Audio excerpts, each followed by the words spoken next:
గురించిన ఆందోళనతో, తీరని కోరికల వేదనతో సతమతమవుతున్నాడు. ధనం ఉన్నా మనశ్శాంతి ఉండదు, బంధాలు ఉన్నా ఆత్మీయత దొరకదు. మీ జీవితంలో ఎదురయ్యే ఇటువంటి చీకటి గడియలను ప్రద్రోలి మీ హృదయంలో ఆనందపు వెలుగులను నింపే ఒక అద్భుతమైన ఆధ్యాత్మిక రహస్యాన్ని ఈరోజు నేను మీకు వివరించబోతున్నాను. ఈ రహస్యం మీకు ఒక చిన్న పక్షి రూపంలో దైవం పంపిన సందేశంలా వినిపిస్తుంది. ఈ ఆధ్యాత్మిక రహస్యం మీకు పూర్తిగా అర్థం కావాలన్నా, ఆ పరమాత్ముని పరిపూర్ణ అనుగ్రహం మీకు దక్కాలన్నా ఈ వీడియోను ఎక్కడా ఆపకుండా చివరి వరకు చూడండి. ఎందుకంటే చివరిలో ఆ పక్షి చెప్పే ఒక్క మాట మీ జీవిత గమనాన్నే మార్చివేస్తుంది. చాలా కాలం క్రితం భరతఖండంలోని ఒక సుందరమైన రాజ్యంలో ధర్మకీర్తి అనే రాజు ఉండేవారు. ఆయన పరిపాలనలో ప్రజలందరూ సుఖ సంతోషాలతో ఉండేవారు. కాని ఆ రాజు మనసులో మాత్రం ఒక తెలియని వెలితి ఉండేది. ఎన్ని భోగభాగ్యాలు ఉన్నా, ఎంతటి కీర్తి ప్రతిష్టలు ఉన్నా లోలోపల ఏదో వెలితి ఆయనను వేధిస్తూ ఉండేది.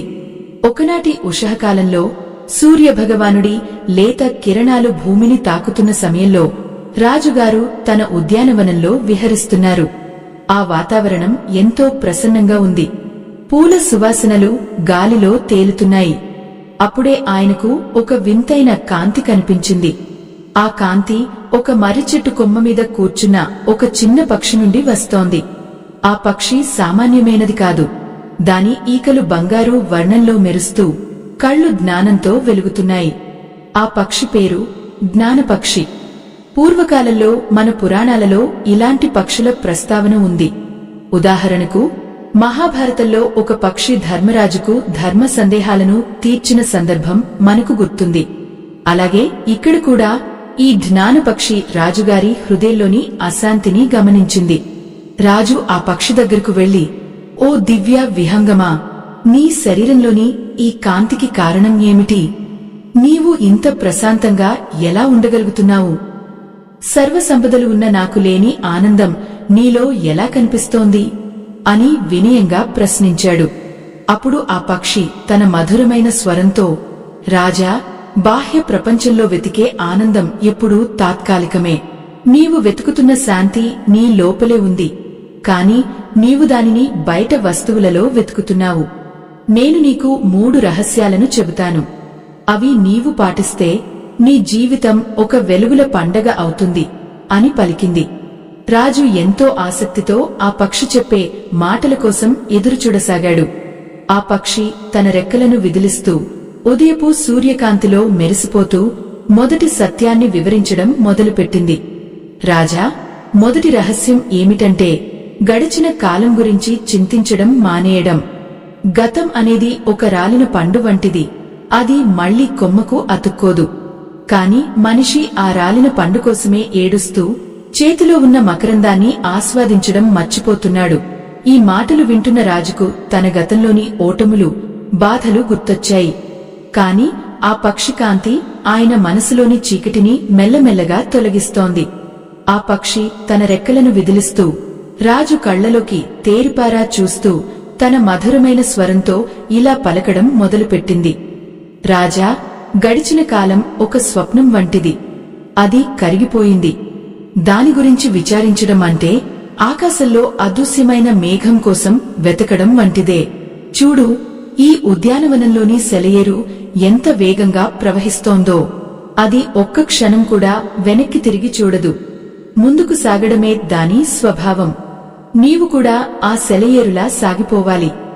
గతంలో నీవు చేసిన తప్పులు, నీవు అనుభవించిన పరాజయాలు నీకు పాఠాలు కావాలే తప్ప నీ పాదాలకు బేడీలు కాకూడదు. ఈ ప్రకృతిలో ఏదీ వెనక్కి వెళ్లదు.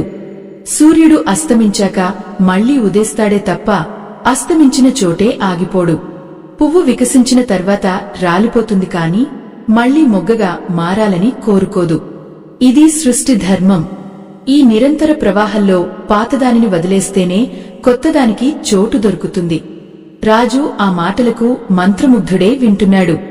ఆయన హృదయంలో ఎప్పుడూ ఉండే ఒక తెలియని బరువు మెల్లగా తగ్గుతున్నట్టు అనిపించింది. అప్పుడు ఆ పక్షి తన బంగారు రెక్కలను మరింత వికాసంగా విదిల్చింది. ఆ రెక్కల నుండి వెలువడిన కాంతి చుట్టూ ఉన్న చెట్లను, లతలను మరింత ప్రకాశవంతం చేసింది. పక్షుల కెలకలరావాలు ఆగిపోయి ప్రకృతి అంతా ఆ పక్షి మాటల కోసమే నిశ్శబ్దంగా వేచి చూస్తున్నట్టు ఉంది. అప్పుడు ఆ పక్షి రెండవ రహస్యం వైపు మళ్ళింది. రాజా, ఇక రెండవ రహస్యం గురించి చెబుతాను విను. జరగబోయే కాలం గురించి అతిగా ఊహించుకుంటూ భయపడడం మానేయాలి. రేపు ఏమి జరుగుతుందో ఎవరికి తెలియదు. కాని మానవుడు రేపటి గురించి భయపడుతూ ఈరోజు తన చేతిలో ఉన్న అద్భుతమైన క్షణాన్ని కాలరాస్తున్నాడు. భవిష్యత్తు అనేది ఒక దట్టమైన పొగమంచు వంటిది. నీవు అడుగు ముందుకు వేస్తే తప్ప ఆ మంచు విడిపోదు. నీవు ఇక్కడే నిలబడి దూరాన ఉన్న మంచును చూసి భయపడితే నీవు ఎప్పటికీ గమ్యాన్ని చేరుకోలేవు. గమనించు రాజా, ఈ ప్రకృతిలోని చిన్న చిన్న జీవులైన చీమలను చూడు. అవి రేపటి గురించి భయపడవు, కాని తమ పనిని తాము నిరంతరం చేసుకుంటూ పోతాయి. దైవం ప్రతి ప్రాణికి ఆహారాన్ని సిద్ధం చేసే ఉంచాడు. పక్షికి గూడును, పువ్వుకు తేనెను ప్రసాదించిన ఆ పరమాత్ముడు నీ జీవితాన్ని కూడా ఒక క్రమ పద్ధతిలో నడిపిస్తున్నాడు. ఆ నమ్మకం నీలో ఉంటే నీకు భయం అనేదే ఉండదు. నీవు రేపటి కోటలను గాలిలో నిర్మించడం మానేసి ఈ క్షణంలో జీవించడం నేర్చుకోవాలి. ఈ క్షణమే నీ చేతిలో ఉన్న సత్యం. ఈ క్షణమే దైవస్వరూపం. ఈ క్షణంలో నీవు ప్రశాంతంగా ఉంటే నీ భవిష్యత్తు దానంతటా అదే సుందరంగా మారుతుంది. రాజుగారి ముఖంలో ఇప్పుడు ఒక వింతైన చిరునవ్వు మొలిచింది. ఆయన కళ్లలో అపరమైన ఆత్మవిశ్వాసం కనిపిస్తోంది. ఆ పక్షి చెప్పే ప్రతి మాట ఆయన ఆత్మను నేరుగా స్పృశిస్తోంది. ఆ పక్షి మాటలు వింటుంటే రాజుకు పూర్వం గురుకులాల్లో గురువులు బోధించిన జ్ఞానమంతా స్మరణకు వస్తోంది.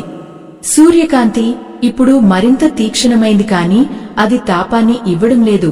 కేవలం మనిషి లోపలి అజ్ఞానాన్ని హరించే కాంతిని ఇస్తున్నట్టు ఉంది. ఆ ఉద్యానవనంలోని పారిజాత వృక్షాల నుండి పూలు రాలుతూ నేలంతా ఒక తెల్లని తివాచిలా మారిపోయింది. గాలిలో ఒక అద్భుతమైన సుగంధం వ్యాపించింది. మనుషులు తమ జీవితాల్లో చిన్న చిన్న విషయాలకు కృంగిపోతారని, కాని ఈ విశ్వం ఎంతో విశాలమైనదని రాజు గ్రహించాడు. రాజు ఆ పక్షితో ఇలా అన్నాడు, మహాజ్ఞానివైన పక్షిరాజమా, నీ మాటలు నా మనసులోని చీకటి పొరలను ఒక్కొక్కటిగా విడదీస్తున్నాయి. నీవు చెప్పిన గతం, భవిష్యత్తుల గురించిన సత్యాలు అమోఘం. మూడవ రహస్యం ఏమిటో కూడా దయచేసి వివరించు. అప్పుడు ఆ పక్షి ఒక్క క్షణం నిశ్శబ్దంగా ఉండి తన చుట్టూ ఉన్న పరిమళభరితమైన గాలిని ఆస్వాదిస్తూ తన గొంతును సవరించుకుని మూడవ మరియు అత్యంత శక్తివంతమైన రహస్యాన్ని వెల్లడించడానికి సిద్ధమైంది. ఆ పక్షి తన రెక్కలని ఒకసారి ఆకాశం వైపు చాపి ఒక అద్భుతమైన తేజస్సుతో రాజువైపు చూస్తూ ఇలా అంది, రాజా, మూడవ రహస్యం అత్యంత శక్తివంతమైనది. అది అనాసక్తి మరియు సంతృప్తి. నీవు ఈ విశాల సామ్రాజ్యానికి అధిపతివి కావచ్చు, కాని ఈ సృష్టిలో నీవు ఒక నిమిత్తమాత్రుడివి మాత్రమే అన్న సత్యాన్ని మరువకూడదు. నీ దగ్గర ఉన్న సంపద, అధికారం, వైభవం అన్నీ నీకు కేవలం ఒక బాధ్యతగా ఇవ్వబడ్డాయి. అవి నీ సొంతమని ఎప్పుడైతే భ్రమపడతావో అప్పుడే నీ అశాంతి మొదలవుతుంది.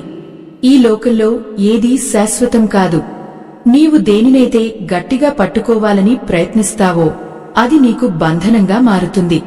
నీవు ఒక యజమానిలా కాకుండా ఒక సంరక్షకుడిలా జీవించడం నేర్చుకోవాలి. అప్పుడే నీవు నిజమైన రాజర్షివి అవుతావు. రాజుగారు ఆ పక్షి మాటలను అమితమైన శ్రద్ధతో వింటున్నారు. ఉద్యానవనంలోని వాతావరణం ఇప్పుడు మరింత దేవికమైన కాంతితో వెలిగిపోతోంది. చెట్ల ఆకులు బంగారు వర్ణంలో మెరుస్తున్నాయి. అప్పుడే ఆ పక్షి ఒక గొప్ప చారిత్రక ఉదాహరణను ప్రస్తావించింది. రాజా, పూర్వకాలంలో విదేహ రాజ్యాన్ని పరిపాలించిన జనక మహారాజు గురించి నీకు తెలుసా? ఆయన రాజభవనంలో సర్వ సుఖాల మధ్య ఉన్నా మనసులో మాత్రం ఒక పరిపూర్ణ యోగిలా ఉండేవారు. ఒకసారి ఆయన ఆస్థానంలో ఒక గొప్ప యజ్ఞం జరుగుతుండగా రాజధాని నగరంలో అగ్నిప్రమాదం జరిగిందని వార్త వచ్చింది. మంత్రులు, సేవకులు అందరూ కంగారు పడ్డారు. కాని జనక మహారాజు మాత్రం ఏమాత్రం చలించలేదు. ఆయన ప్రశాంతంగా, నా ఆత్మకు ఏ ప్రమాదం లేదు, మిగిలినదంతా ప్రకృతి ధర్మం ప్రకారం జరుగుతుంది. అని పలికారు. అంటే ఆయన రాజ్యానికి రాజుగా ఉన్నా లోపల మాత్రం దేనికి అంటుకోకుండా ఉండేవారు. అదే నిజమైన జ్ఞానం. ఆ అనాసక్తి వల్లే ఆయనకు ఎంతటి కష్టకాలంలోనైనా మనశ్శాంతి లభించేది. ఈ మాటలు వింటుంటే ధర్మకీర్తి మహారాజుకు తనలోని అహంకారం మెల్లగా కరిగిపోతున్నట్టు అనిపించింది. తాను ఇంతకాలం నాది అనుకున్న రాజ్యము, నాది అనుకున్న సైన్యము ఇవేవి తన వెంట రావని ఆయనకు అర్థమైంది. ఆ పక్షి మాటలు ఆయన ఆత్మను నిద్రలేపుతున్నాయి. ఉద్యానవనంలోని సూర్యకాంతి ఇప్పుడు ఒక దివ్యమైన వలయంలా రాజు చుట్టూ వ్యాపించింది. గాలిలో ఒక మధురమైన నాదం వినిపిస్తోంది. ఆ పక్షి మళ్లీ కొనసాగించింది. రాజా, సంతోషం అనేది వస్తువులలో ఉండదు, అది నీ దృష్టిలో ఉంటుంది. ఒక పేదవాడు తనకు దొరికిన ఒక్క రొట్టె ముక్కతో తృప్తి చెంది దైవానికి కృతజ్ఞతలు చెప్పుకుంటాడు. కాని ఒక ధనవంతుడు తన కోటలో ఉన్న వేలకొద్ది బంగారు నాణేలు సరిపోవని దుమఖిస్తాడు. ఇక్కడ తేడా సంపదలో లేదు, సంతృప్తిలో ఉంది. కృతజ్ఞత ఎక్కడ ఉంటుందో అక్కడ దైవం నివసిస్తాడు. నీకు లభించిన ఈ మానవ జన్మ, ఈ ఆరోగ్యం, ఈ జ్ఞానం, వీటన్నిటికీ నీవు ప్రతిరోజు కృతజ్ఞతతో ఉండాలి. ఆ పక్షి తన అమృత వాక్కులతో రాజును ఒక నూతన లోకానికి తీసుకువెళ్ళింది. అక్కడ దుంహకం లేదు, కేవలం శాంతి మాత్రమే ఉంది.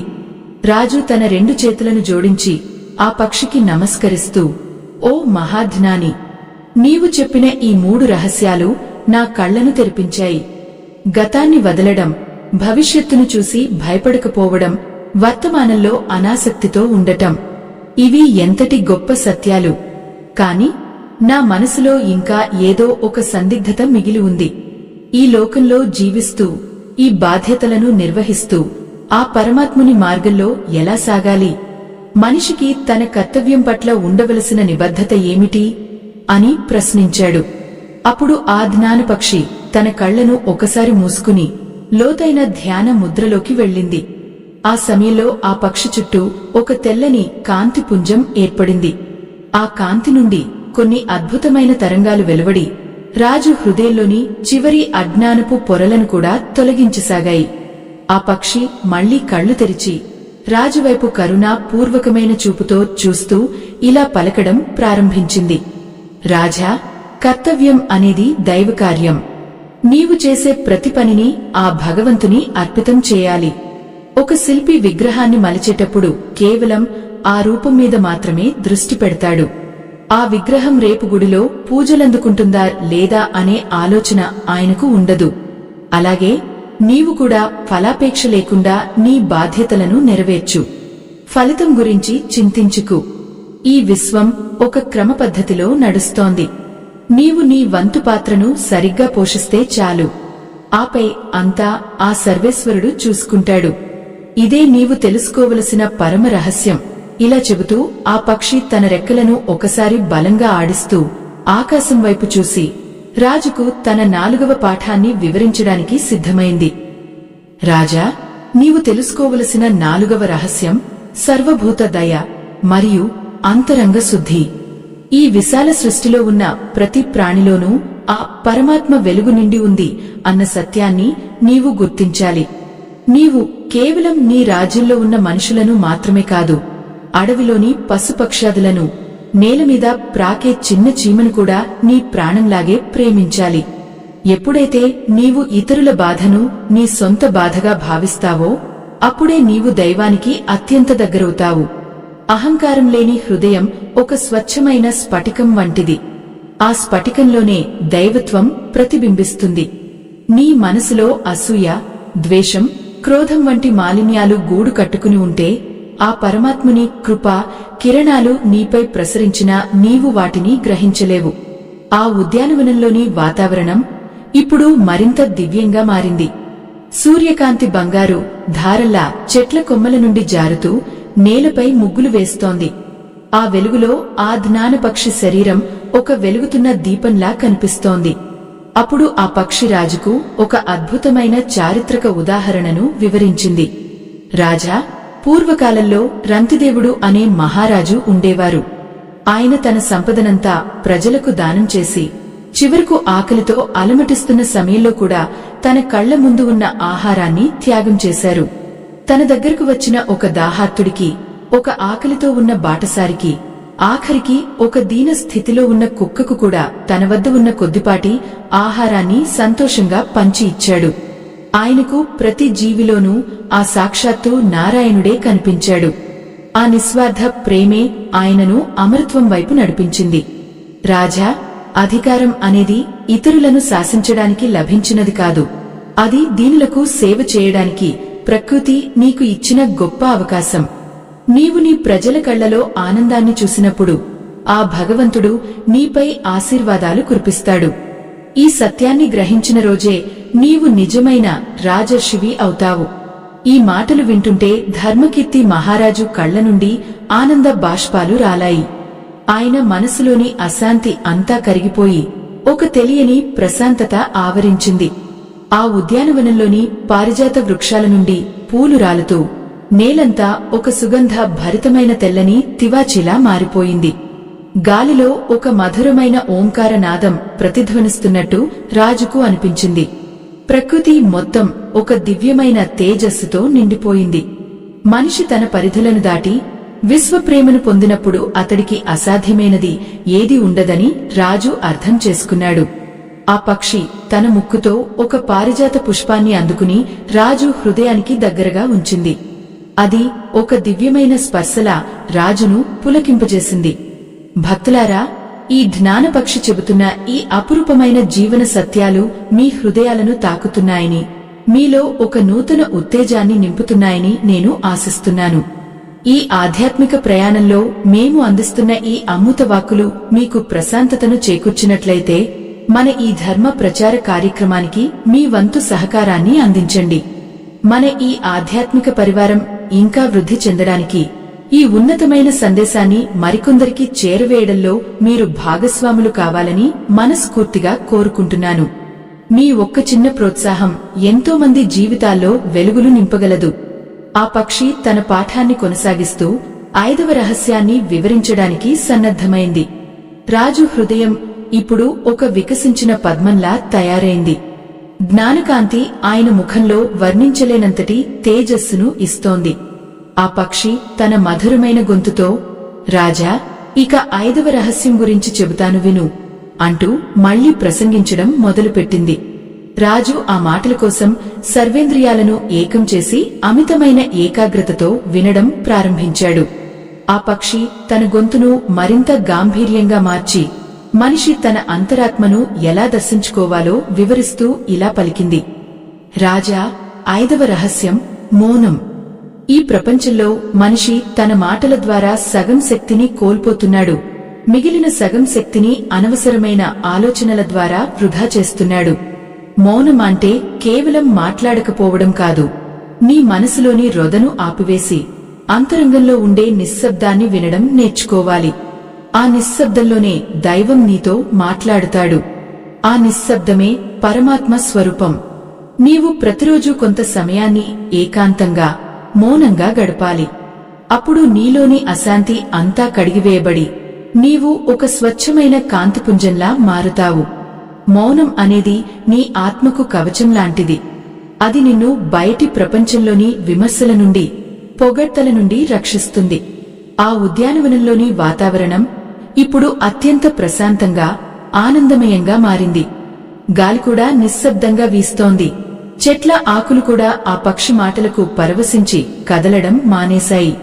అప్పుడు ఆ జ్ఞాన పక్షి రాజుకు ఒక అద్భుతమైన చారిత్రక పరివర్తన గురించి వివరించింది. రాజా, పూర్వకాలంలో రత్నాకరుడు అనే ఒక వేటగాడు ఉండేవాడు. ఆయన కేవలం హింసతో, దోపిడీలతో తన జీవితాన్ని గడిపేవారు. కాని ఒకనాడు సప్తర్షుల బోధనతో ఆయన తన బాహ్య ప్రయాణాన్ని ఆపి అంతరంగ ప్రయాణాన్ని మొదలుపెట్టారు. మరామరా అనే పదాన్ని నిరంతరం జపిస్తూ బాహ్య ప్రపంచాన్ని పూర్తిగా మర్చిపోయి ఒక గొప్ప మౌనంలోకి, సమాధి స్థితిలోకి జారుకున్నారు. ఆయన శరీరం చుట్టూ చీమలు పుట్టలు పెట్టినా ఆయనకు తెలియలేదు. ఆ సుదీర్ఘమైన మౌనం నుండే, ఆ అంతరంగ మథనం నుండే వాల్మీకి మహర్షి జన్మించారు. ఒక సామాన్య వేటగాడు రామాయణాన్ని రచించిన ఆది కవిగా మారాడంటే అది కేవలం మౌనం మరియు తపస్సు వల్లనే సాధ్యమైంది. రాజా, నీవు కూడా నీ బాధ్యతల మధ్యలో ఉన్నా నీ మనసును ఒక ప్రశాంతమైన సరోవరంలా ఉంచుకోవాలి. అప్పుడే నీవు ధర్మాన్ని నిష్పక్షపాతంగా ఆచరించగలవు. ఈ మాటలు వింటుంటే రాజుగారి హృదయంలో ఒక వింతైన చైతన్యం మొదలైంది. ఆయన తన కళ్లను మెల్లగా మూసుకున్నారు. ఆ క్షణంలో ఆయనకు బాహ్య ప్రపంచం వినిపించడం లేదు. కేవలం తన హృదయ స్పందన, లోపల ప్రవహించే ప్రాణశక్తి మాత్రమే తెలుస్తోంది. ఆ పక్షి నుండి వెలువడుతున్న బంగారు కాంతి ఇప్పుడు రాజును పూర్తిగా ఆవరించింది. ఆ కాంతిలో రాజుకు తన గత జన్మల వాసనలు, ఈ జన్మలోని బంధాలు అన్నీ స్వల్పంగా అనిపించాయి. కేవలం తన ఆత్మ మాత్రమే సత్యమని ఆయనకు అర్థమైంది. మౌనంలో ఉండే శక్తి ఎంతటిదో ఆయన ఆ క్షణంలో అనుభవపూర్వకంగా తెలుసుకున్నారు. రాజభవనంలోని వైభవం కన్నా ఈ మౌనంలో లభించే ఆనందం కోటి రెట్లు గొప్పదని ఆయన గ్రహించారు. ఆ పక్షి రెక్కలు ఇప్పుడు మరింత వెడల్పుగా విచ్చుకున్నాయి. ప్రతి ఈక నుండి ఒక నూతన జ్ఞాన కిరణం ప్రసరిస్తోంది. రాజు ఆ మౌన స్థితి నుండి మెల్లగా కళ్లు తెరిచి చూసేసరికి ఆ పక్షి చుట్టూ ఒక అద్భుతమైన కాంతి వలయం ఏర్పడింది. ఉద్యానవనంలోని పుష్పాలు ఇప్పుడు సాధారణ పూలలా కాకుండా దివ్యమైన కాంతిని వెదజల్లే మనులలా కనిపిస్తున్నాయి. ఆ పక్షి తన మధురమైన స్వరంతో, రాజా, నీవు ఇప్పుడు సిద్ధమయ్యావు. ఇప్పటివరకు నేను చెప్పిన 5 రహస్యాలు నీ జీవితాన్ని ఒక ఉన్నత స్థితికి తీసుకువెళ్లాయి. కాని ఆఖరి రహస్యం, 6వ సత్యం ఏమిటో తెలుసుకుంటేనే నీ ఈ ఆధ్యాత్మిక ప్రయాణం పరిపూర్ణమవుతుంది. 6వ రహస్యమే నీ జీవిత గమనాన్ని శాశ్వతంగా మార్చేస్తుంది. అది విన్న తర్వాత నీవు మళ్లీ పాత మనిషివి కాలేవు. ఆ రహస్యాన్ని వినడానికి నీవు సంపూర్ణమైన శ్రద్ధతో ఉండాలి అని పలికింది. రాజు తన 2 చేతులను జోడించి శిరస్సు వంచి ఆ అద్భుతమైన ఆఖరి మాట కోసం వేచి చూడసాగాడు. ఆ పక్షి తన గొంతును సవరించుకుని విశ్వమంతటా ప్రతిధ్వనించే ఒక గంభీరమైన స్వరంతో ఇలా పలకడం ప్రారంభించింది. రాజా, 6వ మరియు అత్యంత రహస్యమైన సత్యం ఏమిటంటే అద్వైతం లేదా ఏకత్వం. ఇప్పటివరకు నీవు విన్నవన్నీ బాహ్య ప్రవర్తనకు, మనసు నిగ్రహానికి సంబంధించినవి. కాని ఈ చివరి సత్యం నీ ఉనికిని ప్రశ్నిస్తుంది. నీవు వేరు, ఈ ప్రకృతి వేరు, ఆ పరమాత్మ వేరు అని భావించినంత కాలం నీకు భయం, అశాంతి కలుగుతూనే ఉంటాయి. కాని ఎప్పుడైతే ఈ విశ్వమంతా ఒకే చైతన్యం నిండి ఉందని, ఆ చైతన్యమే నీలోనూ, నాలోనూ, ఈ చెట్టులోనూ, ఆ సూర్యుడిలోనూ ఉందని గుర్తిస్తావో అప్పుడు నీకు ఇక దేనితోనూ విరోధం ఉండదు. నీవు వెతుకుతున్న ఆ పరమాత్మ నీకంటే దూరంగా ఎక్కడో వైకుంఠంలోనో కైలాసంలోనో లేడు. ఆయన నీ హృదయ కమలంలోనే జ్యోతి స్వరూపుడే వెలుగుతున్నాడు. నీవే ఆ దైవానివి. తత్వం అసి అంటే ఆ పరమ సత్యం నీవే అని అర్థం. ఈ అనంతమైన సత్యాన్ని వివరించడానికి ఆ పక్షి ఒక గొప్ప పౌరాణిక ఉదాహరణను చెప్పింది. రాజా, కఠోపనిషత్తులో నచికేతుడు అనే చిన్న బాలుడు మృత్యుదేవత అయిన యమధర్మరాజు దగ్గరకు వెళ్లి మరణం తర్వాత ఉండే రహస్యాన్ని అడిగాడు. అప్పుడు యమధర్మరాజు ఆ బాలుడికి ఇదే ఆత్మజ్ఞానాన్ని ప్రసాదించాడు. బాహ్యంగా కనిపించే ఈ శరీరం, ఇంద్రియాలు అన్నీ నశించేవే కాని లోపల ఉన్న ఆత్మ మాత్రం పుట్టుక, చావులేనిది. అది నిత్యమైనది, సనాతనమైనది. సూర్యుడు ఒక్కడే అయినా వేల కొద్ది నీటి పాత్రలలో వేర్వేరుగా ఎలా ప్రతిబింబిస్తాడో అలాగే ఆ ఒక్క పరమాత్ముడే అనంతకోటి జీవులలో అంతర్యామిగా ఉన్నాడు. ఈ సత్యాన్ని తెలుసుకున్నవాడు మృత్యువును గెలిచి అమరత్వాన్ని పొందుతాడు.